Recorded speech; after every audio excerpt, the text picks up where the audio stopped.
Halo, selamat datang di channel Belajar Bentar. Sekarang kita akan belajar membuat PDF dari LibreOffice. Sekarang di sini sudah ada dokumen dan kita langsung membuatnya. Pertama kalian pergi ke File. Pertama kalian pilih File. Setelah itu kalian pilih Export As.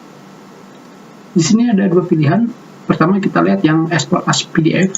Untuk yang Export as PDF, di sini kalian akan disajikan dengan berbagai macam hal yang tentunya bisa kalian isi, juga bisa tidak. Dan kata lain, ini lebih memiliki banyak pilihan yang harus kalian gunakan pada PDF kalian.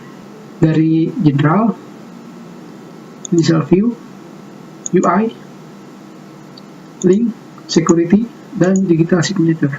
Dan tentunya jika kalian ingin langsung membuatnya, kalian bisa langsung export.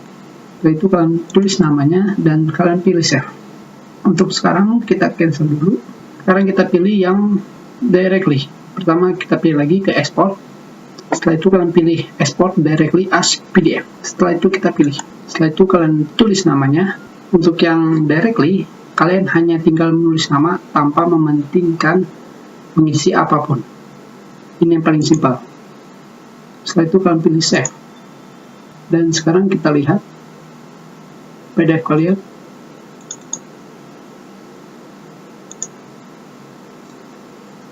Dan sekarang PDF kalian sudah jadi. Kita akhiri pertemuan kita. Terima kasih.